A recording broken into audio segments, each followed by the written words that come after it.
10 horas com mais 15 minutos, vocês ouviram aí, conferiram a reportagem da Gabriele Álvares, né? Então foram aprovados aí em segundo turno esses dois projetos de lei, né? Um que trata da extinção do pagamento de passagens em dinheiro, né? A bordo dos ônibus aqui de Belo Horizonte, e a segunda, né? Que altera a forma de remuneração das concessionárias do transporte coletivo por ônibus, né? Passando a cobrar pelo quilômetro rodado e não mais pelo número, né? De passageiros.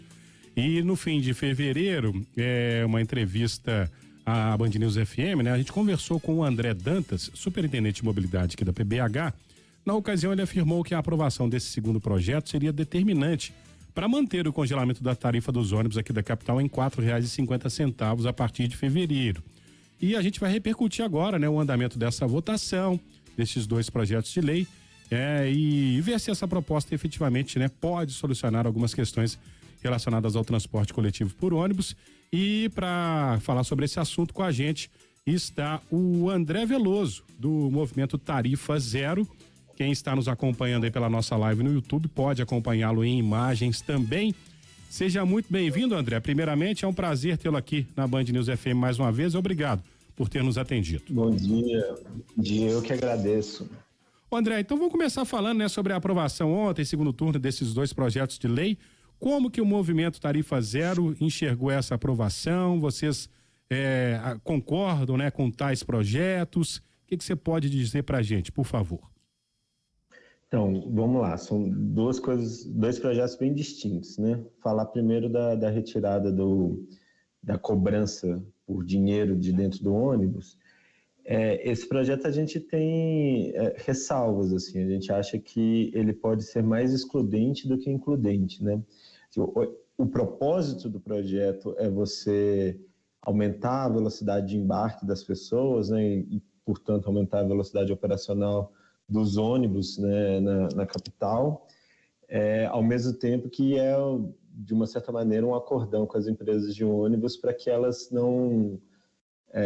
elas possam prescindir dos agentes de bordo, né, os cobradores, que já não são utilizados na grande maioria dos veículos de maneira ilegal desde 2016. Né? Existe uma lei regulamentando essa lei de 2012 e ela vem sendo sistematicamente descumprida. O problema para nós é, assim, para além da falta do agente de bordo que cumpre outros requisitos no ônibus, além de cobrar a passagem, né? Ele é um agente de segurança também. O problema para nós é que retirar o dinheiro significa que talvez algumas pessoas não consigam usar. Se você não conseguir comprar com facilidade, né, em todos os lugares, na banca, na padaria, em todos os horários, né, se você vai pegar um ônibus às 11 da noite e não tiver como comprar, você não vai conseguir entrar no ônibus.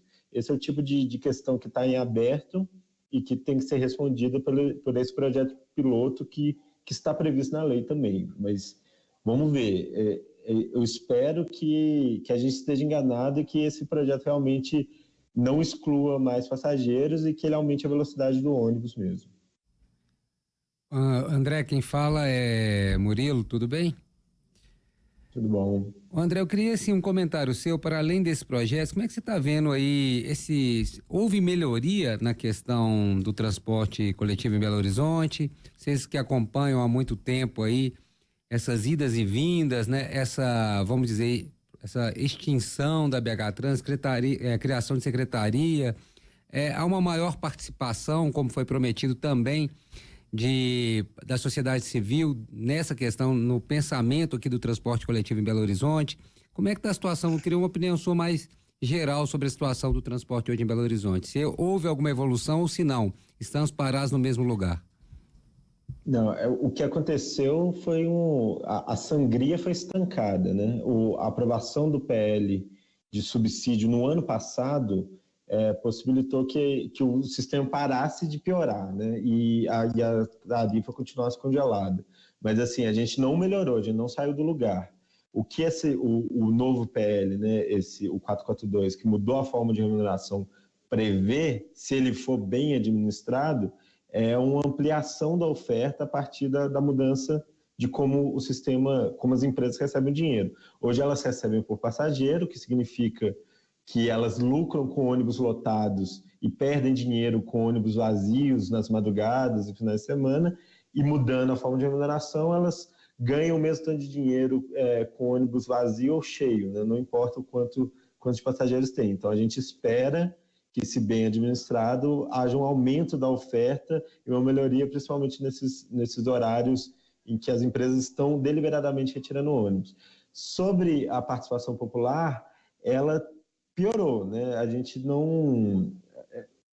A BH Trans, ela tinha alguma condição de conduzir as CRTTs, que são as Comissões Regionais de Transporte e Trânsito, que ainda estão sendo conduzidas, mas a comissão que pensava a reformulação do contrato foi extinta ainda pelo Alexandre Calil, e a gente não tem mais nenhuma comissão nesse sentido, e o Conselho de Mobilidade Urbana, que ficou parado entre 2016 e janeiro desse ano, foi retomado, mas de maneira muito precária, e a gente tem previsto reuniões bimestrais, e a reunião, por exemplo, desse mês ainda não foi convocada, né?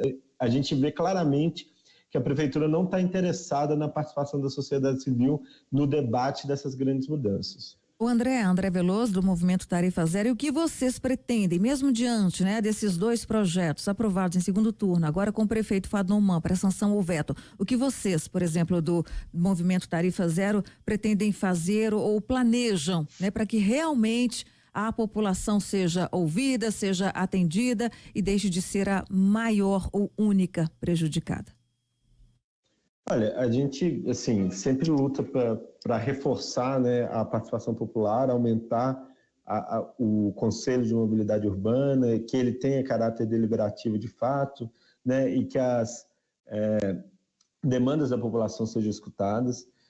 Com a aprovação, com a mudança da forma de remuneração, a possibilidade de que as demandas de aumento de número de viagens e de mudança de itinerário, etc., sejam atendidas, passa a ser maior porque os empresários não vão ter incentivo em recusar os pedidos da população, de uma maneira geral, mas, do nosso ponto de vista, o transporte ele só vai mudar mesmo quando esse contrato cair, quando a gente tiver uma nova licitação, né, com um novo formato, né, com garagens públicas, com a licitação separada do fornecimento da frota, da operação do ônibus, com o sistema de bilhetagem eletrônico público, e a gente pretende ainda esse semestre apresentar para a sociedade um projeto de lei que propõe de fato a gratuidade universal do transporte no momento da utilização, a tarifa zero.